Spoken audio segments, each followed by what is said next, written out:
Meus irmãos, a gente teve nesse encadear de temas, obrigada, nesse encadear de temas, quando Moisés se apresenta ao faraó, a gente foi e voltou algumas vezes, e eu vejo o quão o Espírito Santo de Deus tem entregue tesouros para nós a cada segunda, terceira leitura sobre os textos.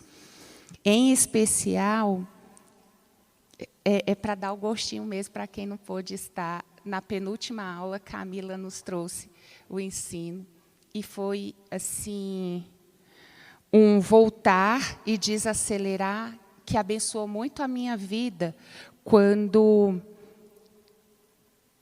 por meio da experiência de Moisés, de chegar e falar com um povo que já o tinha rejeitado antes dele ir para Midian. E quando ele volta, a princípio, o povo recebe aquela palavra, adora ao Senhor, mas o que acontece? Para que se cumpra o juízo de Deus ali naquela nação idólatra que castigou o seu povo, foi até a pergunta da irmã Rose na aula passada, quando a Adriana estava ministrando, por que Deus endurecia só para lascar com eles mesmo? Mas isso fazia parte já do juízo. Já era o juízo de Deus. E é importante a igreja não se esquecer do juízo. Há um Deus, o justo juiz, que não muda, que não há sombra de variação.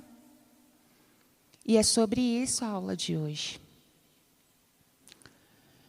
E voltando, à aula retrasada, quando Deus manda Moisés falar com o povo novamente, porque quando ele fala a Faraó, o que acontece? A gente acha que porque Deus falou, está na frente, só vai dar bom. E deu muito ruim. O Faraó não só não deixou, como piorou a situação para o povo de Israel. E Deus manda Moisés, vai lá e fala com eles de novo. E Moisés vai e fala com eles de novo para ser rejeitado. E aí a palavra do Senhor nos ensinou a não desistirmos das missões que o Senhor tem colocado às nossas mãos fazer, seja com pessoas, seja com projetos. Andarmos na certeza daquilo que o Senhor tem falado, independente do que os nossos olhos veem. E aí nós tivemos um prólogo das pragas, porque a missionária Nil nos trouxe uma aula muito abrangente sobre as 9 pragas. E antes que a gente prosseguisse para a 10ª praga, que é o texto que todos nós lemos hoje, a Adrizinha nos trouxe na aula passada um prólogo muito profundo, que hoje de manhã ela mandou os slides no grupo da igreja, e eu peço que depois você leia esse estudo com calma, porque nos traz ainda mais sentido de algumas palavras que a gente vê nas Escrituras sobre o coração pesado de Faraó, o coração endurecido. É Deus entrando na linguagem deles para poder se revelar. O coração endurecido de Faraó cria o espaço para a chegada das pragas, como testemunho da glória e do seu poder, não apenas para Faraó, não apenas para a nação idólatra que era o Egito, mas para todas as nações que ouvirão o que está acontecendo ali, e principalmente para aquele povo. Deus se revelou na sarça, foi para Moisés. Para o povo, eles ainda estavam ouvindo o que Moisés falava. Mas o povo vai passar a ver com seus próprios olhos quem é esse Deus. E aí vem as pragas. A gente conhece essa parte da narrativa bíblica, a gente já nasce sabendo que foram quantas pragas? 10. Mas eles não sabiam quantas seriam. Era desgraça após desgraça, e eles não tinham essa certeza de quando acabaria. Vamos fazer esse exercício de tentar nos colocar nessa realidade? Vem água tornando em sangue, chuva de pedra, pestes, pestilências, doenças como as úlceras. E quando isso vai acabar? Imagino que o povo do Egito já não aguentava mais. E a gente leu aqui no capítulo 11 que o Senhor fez com que o seu povo, o povo de Israel, encontrasse favor da parte dos egípcios. Além disso, o próprio Moisés era homem famoso na terra do Egito, aos olhos dos oficiais de Faraó e aos olhos do povo. Deus estava se manifestando a toda a terra até aquele momento. E sem dar um mapa, sem dar um cronograma para Moisés. Ele mandava Moisés cumprir a sua palavra. Mas aí algo diferente acontece após a 9ª praga. A praga que desmascara e joga por terra o Deus Sol. Concordam? Porque qual foi a 9ª praga? As densas trevas que era possível apalpar. Meu Deus, que pavor.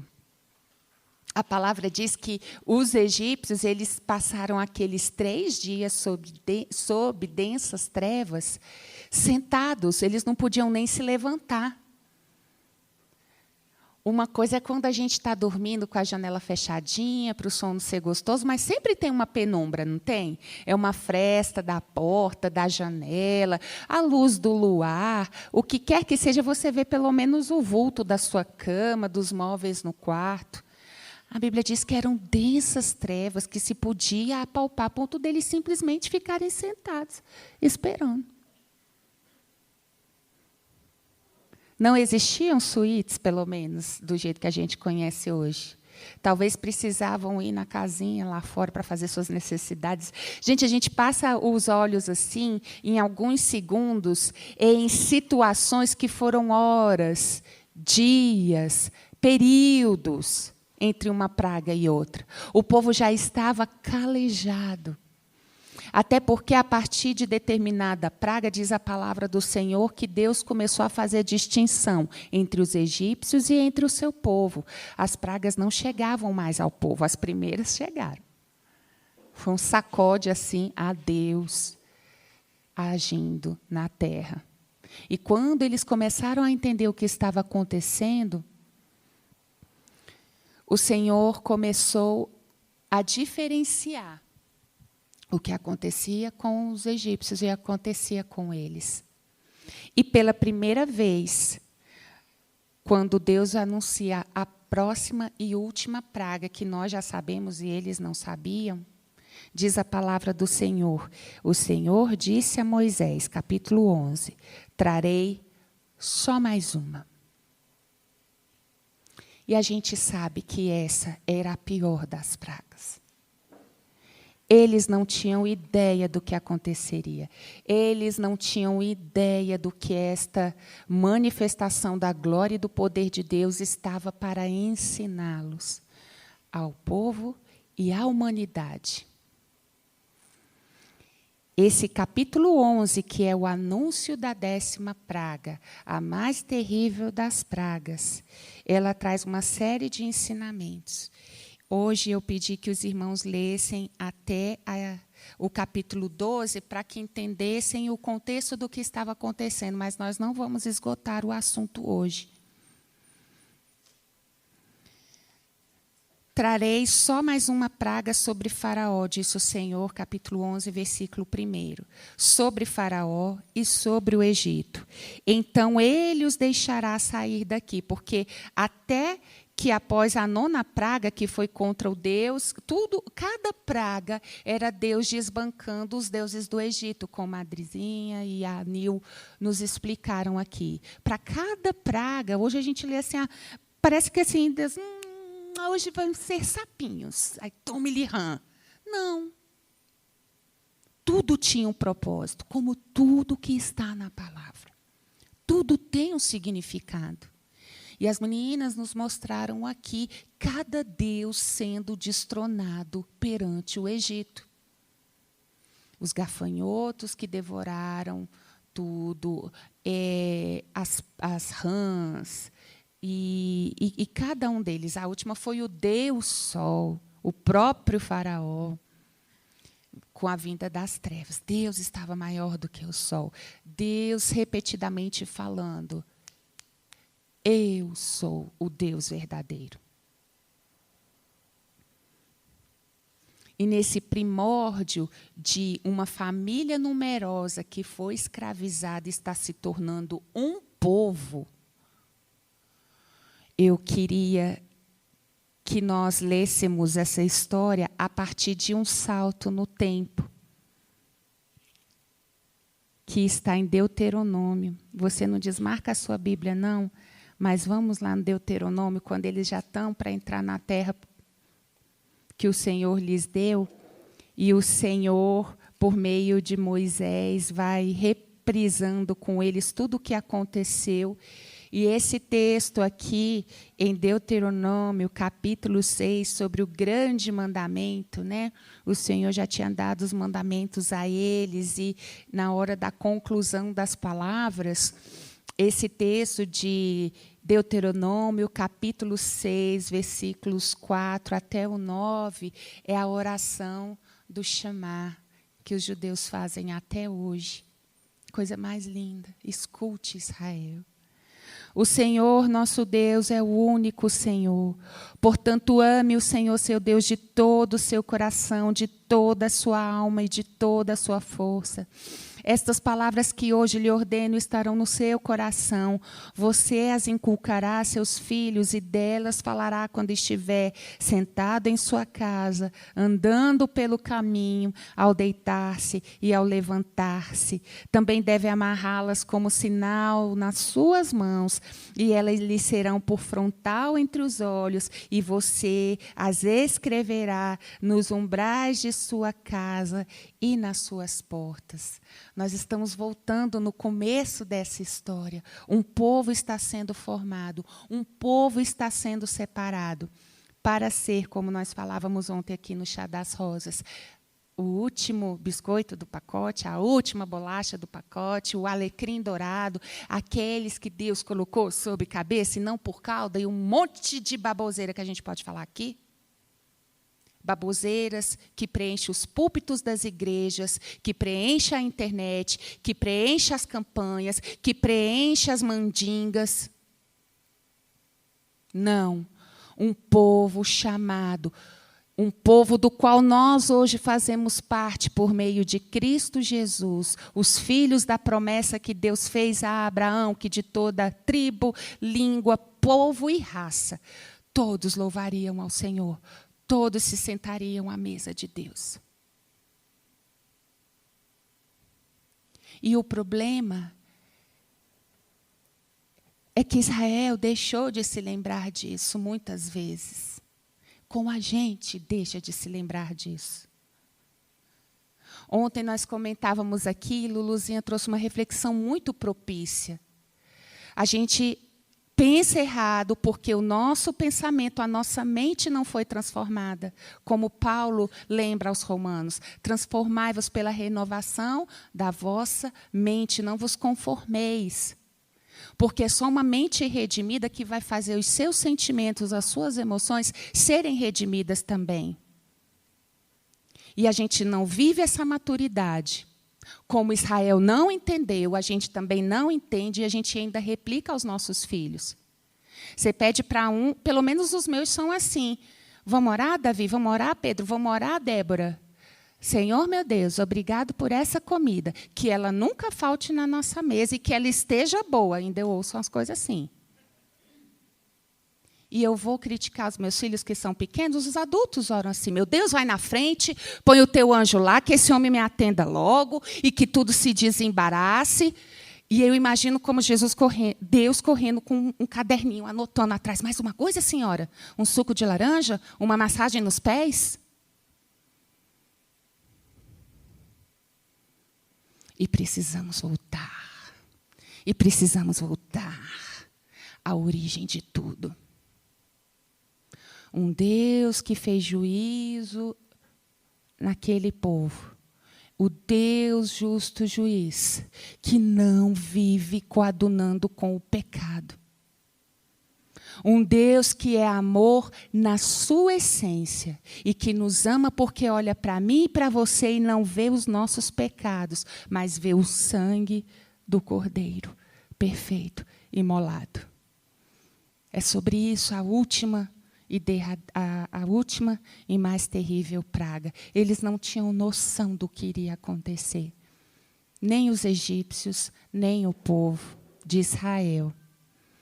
O Senhor fecha um ciclo que lhes revela o verdadeiro e único Deus verdadeiro, maior que todos os deuses do Egito, respondendo à altivez e à dissimulação de Faraó com um prelúdio do que seria a última das pragas. Dissimulado. Na 9ª praga, ele ainda fala, vão, adorem, orem por mim. Depois não vão, não. Eu estava de brinks. Não vai sair ninguém. Tudo tem um basta. Tudo tem um limite, porque Deus é o justo juiz. As pessoas acham que um Deus do Antigo Testamento é um, Deus do Novo Testamento é outro. E isso é engano. Nosso Deus continua sendo o mesmo. Ele já era amor aqui. E Ele ainda é juízo aqui.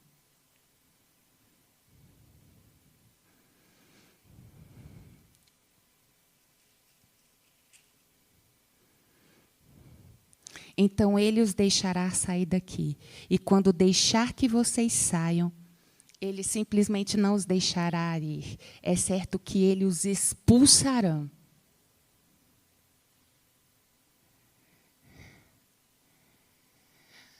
Falávamos sobre isso ontem também, quando a gente meditava nas emoções redimidas, né, da aceitação, a carência, o desamparo. Quem não sabe quem é, quem não se reconhece povo de Deus, não sabe a sua identidade. Eu brincava com as meninas que, mais uma vez, a roleta russa me jogou para trazer chicote na congregação. Que quando você fala, vou falar sobre carência e desamparo, que aí ia pôr todo mundo no colo, né? Não é essa a palavra do Senhor para a igreja. Se você se sente desamparado, você não entendeu quem é o seu Deus. E isso não é algo que se restringe a nós. A gente vai ver Israel vendo nuvem, protegendo todas aquelas centenas de pessoas do sol castigante do deserto. Coluna de fogo iluminando o caminho para eles. Chuva de codorniz, está andando, pá, cai uma codorniz na cabeça, porque estava com saudade de comer carne. Pão todo dia. Que isso?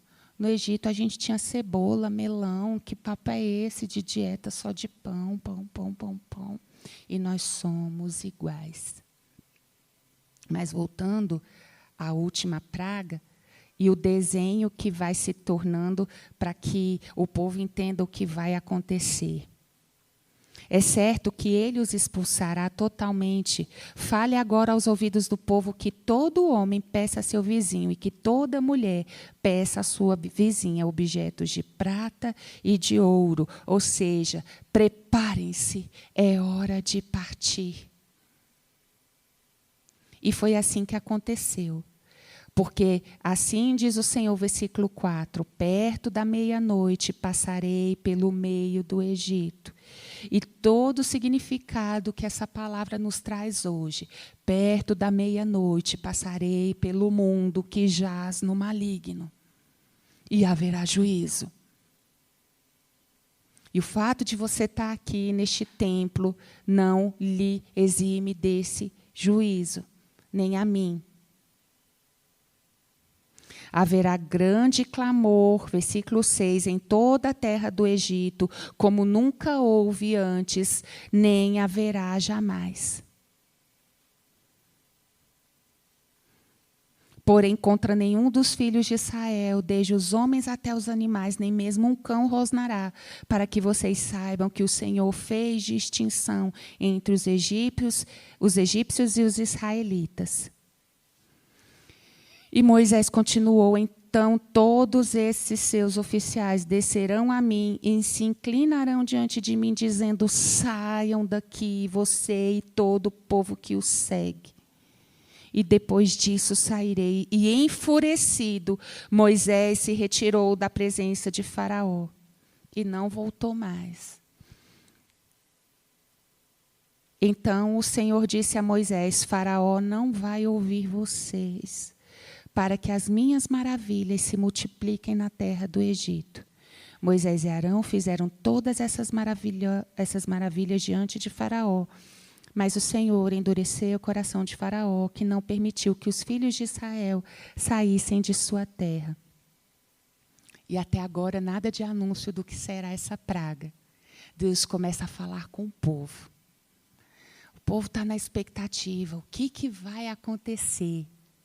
Deus fala que vai passar perto da meia-noite. Eles não imaginam o que vai acontecer.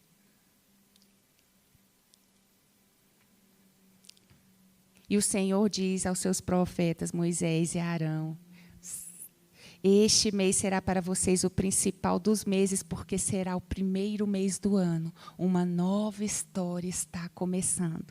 A partir daquele momento, a família de Abraão escravizada torna-se um povo com quem Deus está se relacionando. E aí a gente começa a ver a orientação do Senhor. Falem a toda a congregação de Israel, dizendo: no dia 10 deste mês, cada um tomará para si um cordeiro, segundo a casa dos pais, um cordeiro para cada família.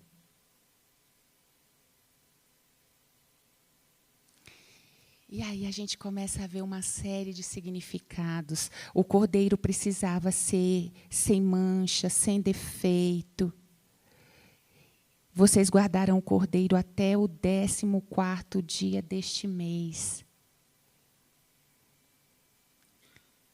Ele, após ser separado para ser o cordeiro que seria sacrificado, ele vinha para dentro da habitação.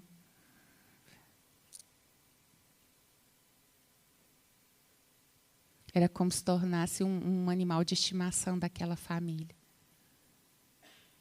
Olhando ali as crianças se afeiçoando a um bichinho que seria sacrificado.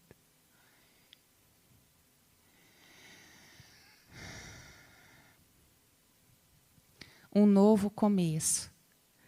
A história do povo muda, ainda no cativeiro, com a instituição da Páscoa. Ele deixa de ser o escravo em terra estranha e passa a ser o povo de Deus, estando ainda no Egito. A ruptura acontece durante essa última praga, que Deus os fala: vocês vão comer assim, assim e assim, vestidos, cingidos, calçados, cajado na mão, coma e caminhe. Vocês vão sair do Egito. E é essa a palavra para nós como igreja. Eu tirei vocês da casa de servidão, a vida de pecado. Cinjam-se. E a gente sabe que o outfit agora é outro. A gente sabe que o look do dia é outro. Paulo escreve aos Gálatas: capacete da salvação, espada, que é a palavra, os pés que anunciam, couraça da justiça. Precisamos nos revestir dessa roupa para caminhar, para avançar. Durante todas essas orientações, é assim que vocês devem comê-lo, versículo 11 do capítulo 12. Já prontos para viajar, com as sandálias nos pés e o cajado na mão, comam depressa, é a Páscoa do Senhor. E esse nome para eles tinha um significado. Páscoa vem da palavra pessar, passagem, passar por cima, no hebraico contemporâneo, ignorar. O juízo de Deus passaria entre eles. Não iria só nas casas egípcias, passaria por eles também. Deus poderia simplesmente ordenar juízo aos egípcios e os israelitas nem imaginar o que estava acontecendo. Mas isso foi por símbolo de como Deus se relaciona com a humanidade. Não é porque nós estamos aqui na Bethesda que a gente está super santo, super salvo, super cheio de Bíblia, estudos bíblicos maravilhosos. Não. é porque Deus olha para mim e para você e vê o sangue do Cordeiro. Porque nós somos concebidos e vivemos no meio da iniquidade. Porque naquela noite passarei pela terra do Egito e matarei na terra do Egito todos os primogênitos, tanto das pessoas como dos animais, e executarei juízo sobre todos os deuses do Egito. Tanto a morte como o livramento vem do Senhor. Eu sou o Senhor, sou eu que mando o livramento, sou eu que faço o juízo. Porque, em que momento nós, o Israel de Deus, constituído pelo o sangue de Jesus, a gente acha que Deus deixou de ser o juízo? Onde está escrito? Em lugar nenhum. Isso é uma mentira satânica que veio para dentro da igreja. Deus é amor. Ponto. E porque Deus é amor, eu vivo no pecado, eu não me arrependo, eu não mudo de rota, eu não me converto, porque Ele é amor.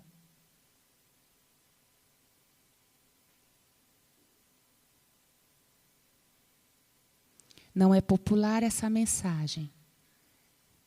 Escola bíblica dominical não lota auditório. Porque em 40 minutos, num culto que você já se emocionou, que você já se alegrou, você não vai conseguir perceber isso. É claro que quando Deus quer pegar alguém de jeito, são alguns segundos, nada mais que isso é necessário. Mas vocês compreendem quão imaturos nós somos se nós não nos apercebermos disso?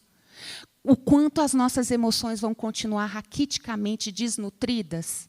Esperando um Deus que fique correndo atrás da gente com um caderninho, igual as assistentes da Miranda Priestley, no Diabo Veste Prada, adivinhando a nossa vontade. Eu quero que você faça reserva naquele restaurante que eu vi semana passada pela janela do carro. E tome, ele dá os pulos para descobrir. Nós somos a mesma pessoa com Deus. Quando nós não entendemos que é com esse Deus que nós estamos nos relacionando como povo dele.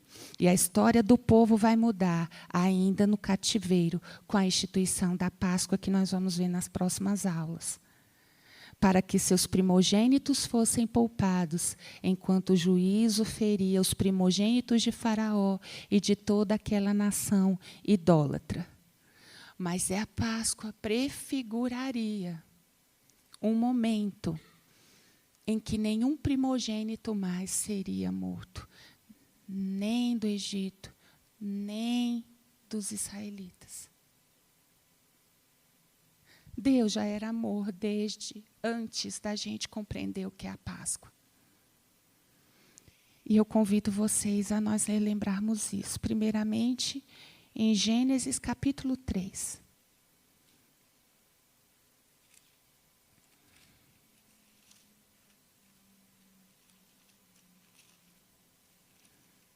Versículo 14.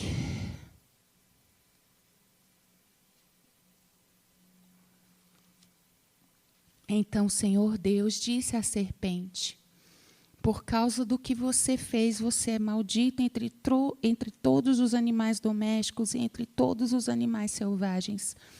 Você rastejará sobre o seu ventre e comerá pó todos os dias da sua vida. E vem o versículo 15, que é o proto-evangelho, o feijãozinho germinando no algodão. Porém, inimizade entre você, diabo, e a mulher, entre a sua descendência, todos aqueles que vão continuar vivendo por viver, sem me conhecer, e o descendente dela. Vocês veem que nada na palavra do Senhor está por acaso? Isso é uma questão de análise da língua portuguesa. Olha aí, o Guinho, me ajuda aqui a falar para os irmãos. Deus está falando, versículo 15. Porém, inimizade entre você e a mulher, entre a sua descendência e a descendência dela? É assim que está na sua Bíblia? Não. Eu colocarei inimizade entre a sua descendência e o descendente dela. Olha que mágico isso! Não é lindo? Se vocês vissem o olhar que o Guinho fez agora. E é essa a nossa postura diante da palavra. A sua descendência vai ser contra o descendente. Haveria alguém, uma semente da mulher, que vai pisar na tua cabeça, capeta. A sua hora vai chegar. Dá um pulo no tempo, ainda em Gênesis, vamos para o capítulo 22. Já veio Torre de Babel, já veio o dilúvio e a arca. A gente agora já fala assim, Deus manda um meteoro e busca a gente. Desde aquele tempo só dá ruim. Mas Deus escolheu um homem. Perfeito? Não. Cheio de fé? Sim. E Deus o coloca à prova no capítulo 22. Deus põe à prova Abraão.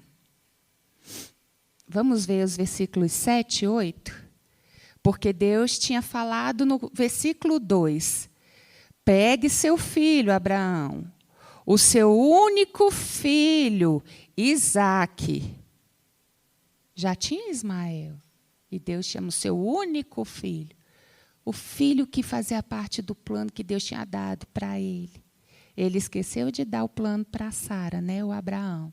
Aí a Sara, sem saber de nada, meu bem, vamos resolver essa questão. Enfim.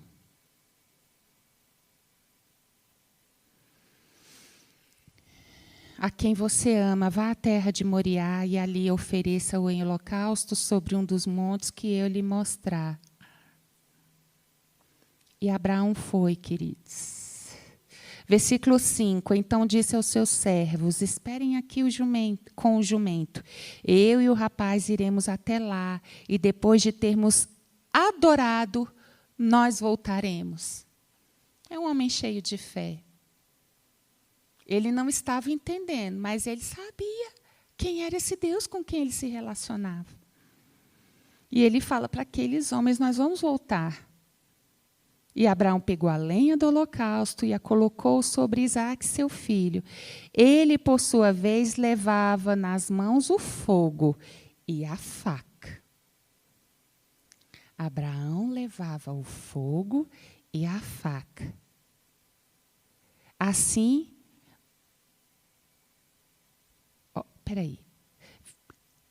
Abraão pegou a lenha do holocausto e a colocou sobre Isaque, seu filho. Ele, por sua vez, levava nas mãos o fogo e a faca, e assim os dois caminhavam juntos, em acordo, pai e filho. Um pai que colocou o madeiro onde o filho seria sacrificado sobre suas costas. Andavam juntos. Isso dá um flash para vocês de algo que vai acontecer mais na frente? Um pai colocando sobre o seu filho o madeiro onde ele será sacrificado?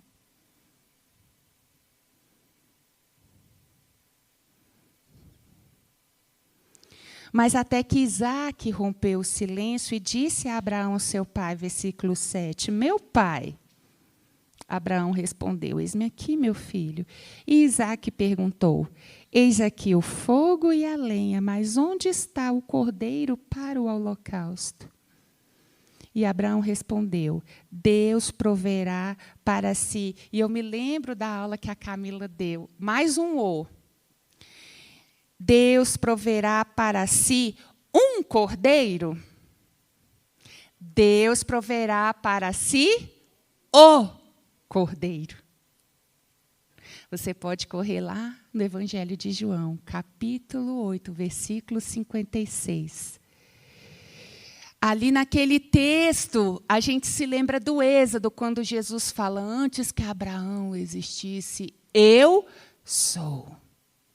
O eu sou que se revelou na sarça a Moisés.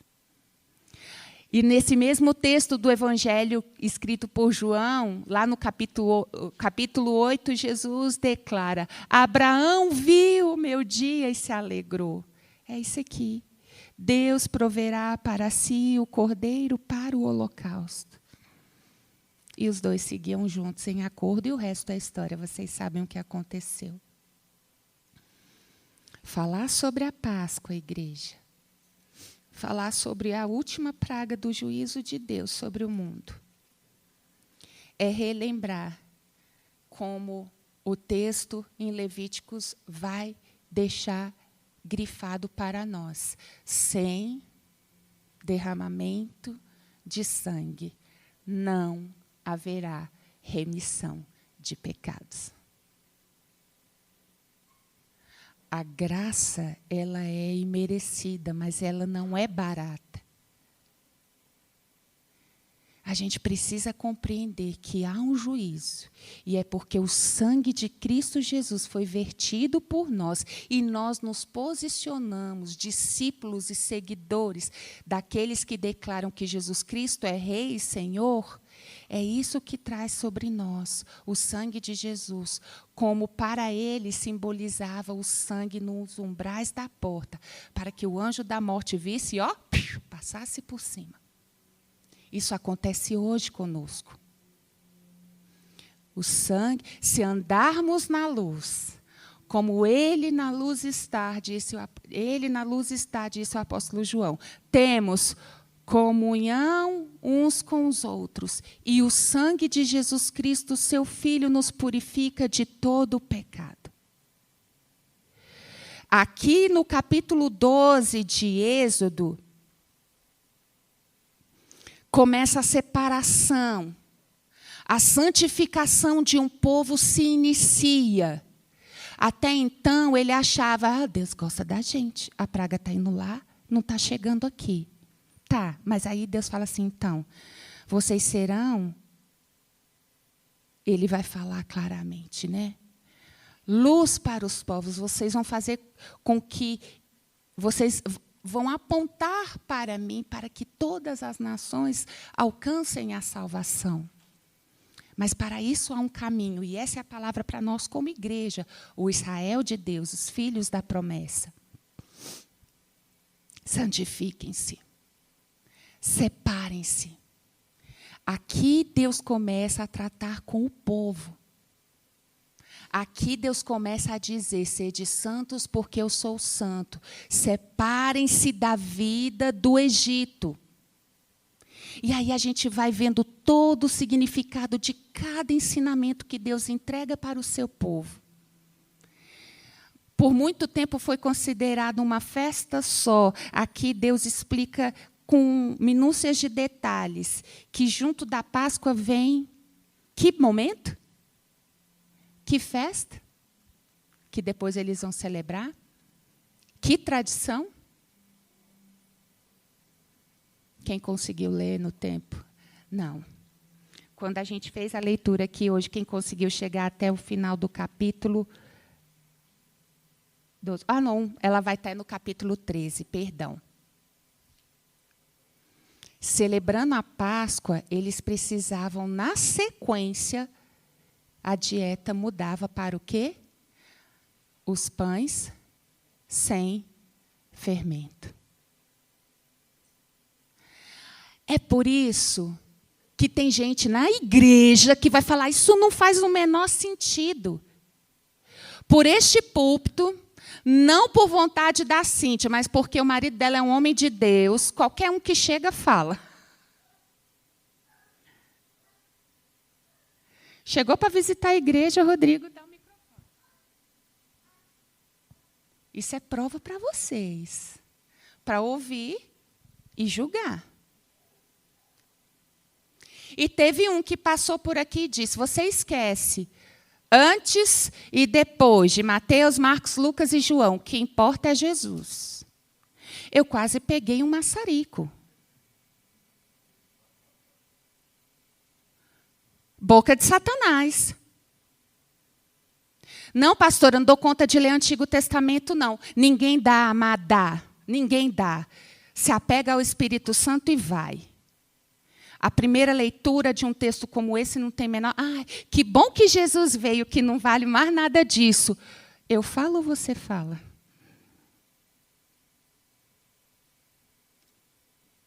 Jesus disse: eu não vim abrogar, eu não vim dizer que não vale mais, muito pelo contrário, eu vim cumprir. E se é em termos de dificuldade, querido, eu só lamento, porque Jesus pegou o padrão e fez pá, pá, pá, e elevou.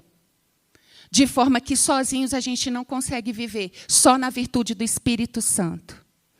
E nesse momento, ok, vocês vão sair daqui, mas vocês vão começar a entender uma coisa: santificação. E aí você vai lendo e você vê assim, lê e é como se você ignorasse algumas coisas.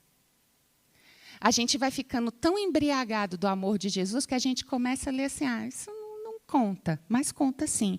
Capítulo 12, versículo 15. Não fala da festa sem fermento no capítulo 12, sim. Hã? A Páscoa já era junto, porque comer sem fermento. Vocês se lembram que Jesus fala sobre fermento em algum momento? Lá na frente, é em Marcos. Marcos 8. Já teve multiplicação dos pães.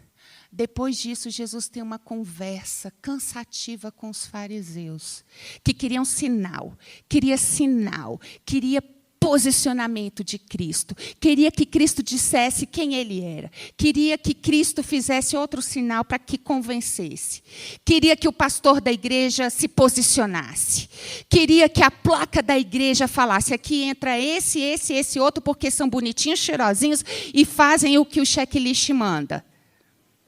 Existe esse povo desde sempre no meio da igreja.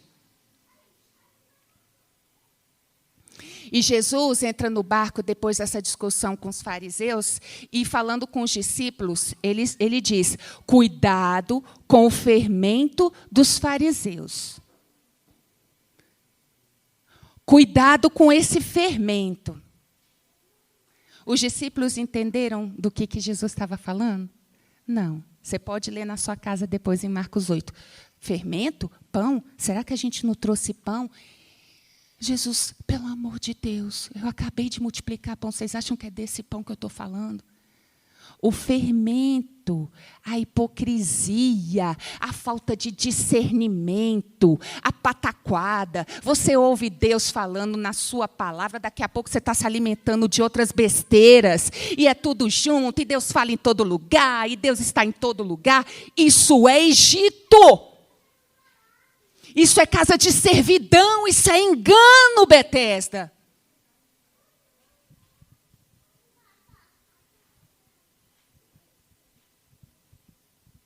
Santifiquem-se, diz o Senhor. 7 dias, versículo 15 do capítulo 12. Vocês comerão pães sem fermento. Logo no primeiro dia, tirem o fermento de suas casas. Gente, não tinha estudo teológico, não. Era Deus mandando e o povo obedecendo, sem entender por quê. Mas hoje a gente olha para isso aqui com a ajuda do Espírito Santo e a gente tem que entender do que Deus está falando para nós aqui. Tirem o fermento das suas casas, pois todo aquele que comer coisa fermentada, desde o primeiro dia até o 7º dia, o que vai acontecer com essa pessoa? Vocês estão lendo aí, versículo 15 do capítulo 12, por favor.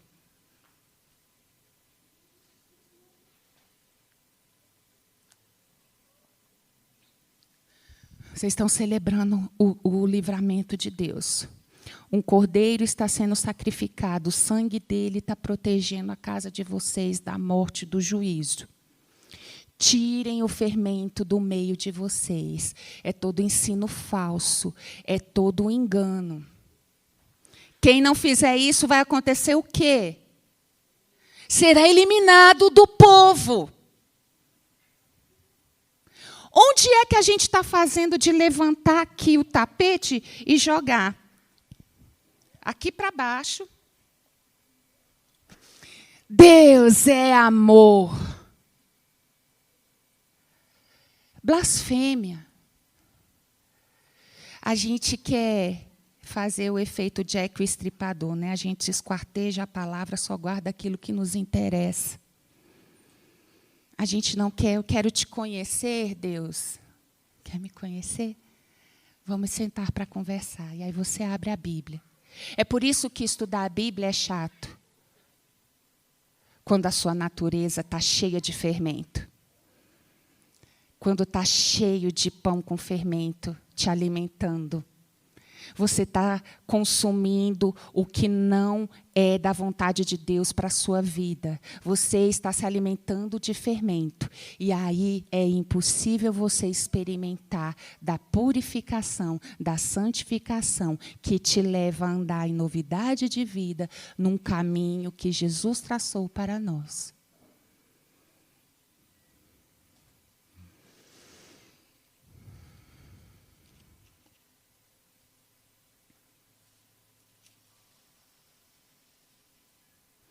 Ficou claro que Jesus é a nossa Páscoa?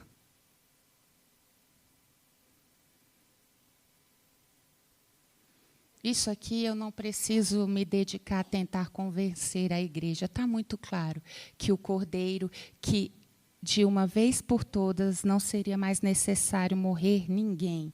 Nem entre o povo santificado, nem entre o povo que vive nas trevas, no mundo que jaz no maligno, nem bichinho. Eu vou dar o meu filho. Deus é amor. Isso é o amor de Deus. Que nós vimos ontem aqui, Rosas. Uma mente transformada compreende isso. Deus me ama. Ele me deu Jesus. Ponto. Tudo mais que é termômetro na sua vida para você estar frutificando para Deus e seguindo Jesus de todo o seu coração, de toda a sua alma e de todo o seu espírito, se você não está vivendo assim, mas é que eu estou com problema, que eu estou doente, que eu estou triste, que eu estou deprimido. Eu não tenho outra palavra para você, senão dizer, você não entendeu o Deus a quem você serve. Quando você compreende o amor de Deus, tudo mais vai tomando o verdadeiro lugar na sua vida. É palavra dura? É. Não é te colocar no colo e ficar chorando. Como a minha filha de 8 anos, quando se assusta e precisa. Nós somos crianças ou nós somos povo santificado? Igreja, toda essa falta de vontade de estar na casa do Senhor. É para bater ponto na igreja? Não, meu amigo. Não, é para você ouvir a palavra, porque a fé vem pelo ouvir a palavra. E é aquela palavra que penetra, que te machuca para te curar. Não é você escolher na playlist do seu YouTube aquilo que você quer ouvir.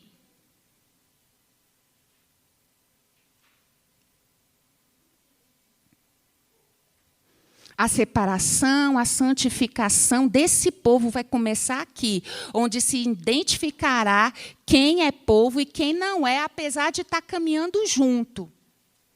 E esse é o nosso caminho aqui. Nós somos peregrinos, nós estamos saindo do Egito, que é a vida de pecado, caminhando em santificação, cada dia sendo provados no fogo, experimentados. Só que a gente não quer ser provado no fogo, a gente quer estar bem.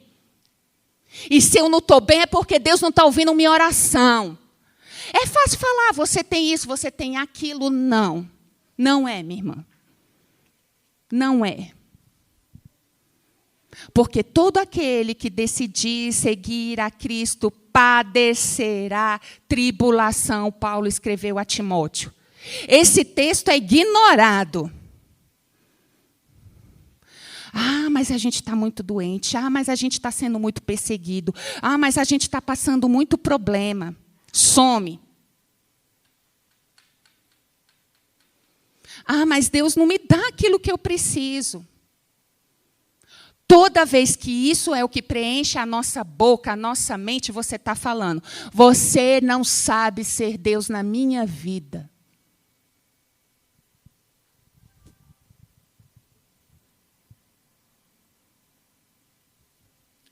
Páscoa é começo.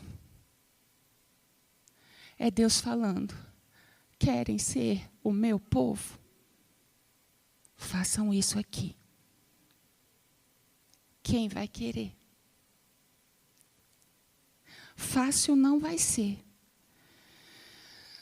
Mas eu quero dizer, e oro para que todos os meus irmãos de fé possam dizer também. Eu já estou me tremendo antes de começar. Mas para onde é que eu vou, Senhor? Como Pedro disse para Jesus, só o Senhor tem a palavra de vida, eu sei onde está a vida. Como que eu vou procurar em outro lugar? Claro que eu, com o meu entendimento, com todo o fermento que eu estou comendo religiosamente, eu vou ter uma mente muito capacitada para escolher como é que eu vou gastar o meu tempo. Eu vou saber fazer a minha agenda. Eu vou saber fazer no meu planner as minhas prioridades. Páscoa e pães sem fermento são uma coisa só. Quando o Espírito Santo começa a revelar essas camadas do texto para nós, não dá vontade de estudar mais e mais, Huguinho? Não dá vontade de ficar... Como assim? Né, Renata? A gente deixa o feijão queimar, mas a gente quer ir atrás. E isso é só o Espírito Santo que faz. Isso é só o Espírito Santo que vai gerar em você. Enquanto você não começar a ler essa palavra, não vai vir por mágica. Enquanto você não vier orar com 1, 2 gatinhos lindos pingados aqui dentro da igreja, não vai mudar. Buscar-me-eis e me achareis. Quando me buscarem de todo o coração, não vai acontecer no automático. Não vai acontecer porque Jesus, Ele revogou tudo isso. Agora eu posso fechar meus olhos, eu falo com Deus Pai. É verdade, o véu foi rasgado, Jesus conquistou isso para você. Mas há um caminho de santidade que não passou. O Deus que é o Deus de amor é o Deus de juízo, porque Ele não vive com pecado. E a gente vai ser alecrim dourado, totalmente perfeito? Não! Ele vai olhar para nós e vai ver o sangue de seu filho que foi entregue. O que é gratuito, é gracioso para nós, custou tudo para Ele. Tudo! Essa graça infinita custou tudo para o nosso Deus. Por isso Ele é amor. Não é porque Ele te deu marido, te deu filhos, te deu emprego, te deu satisfação plena, alegria todo dia. Não é isso que faz dele um Deus de amor. Jesus já veio. Todo meme que você receber, cheio de purpurina de manhã no seu WhatsApp, creia, levante, passe um bom perfume, se arrume, o melhor está por vir. Mentira, o melhor já veio. É Jesus. E que a misericórdia e a bondade do Senhor, como Davi orou no Salmo 23, me sigam todos os dias da minha vida, Senhor, para que eu possa continuar nesse caminho de santificação pelo Teu Espírito. Amém? Eu quero chamar aqui o diácono Gilson. Você pode vir orar? Por favor.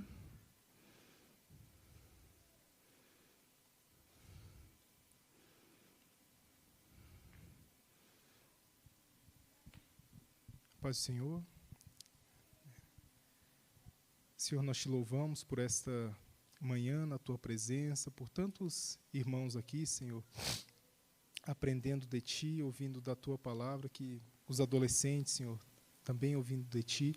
Nós te louvamos, Senhor. Continua conosco, continua a falar ao nosso coração, transborda das nossas vidas, Senhor, neste dia de domingo, que a gente possa fazer algo, Senhor, não que o Senhor precise, mas para que a gente possa glorificar-te com as nossas vidas e com a nossa prática diária, Senhor.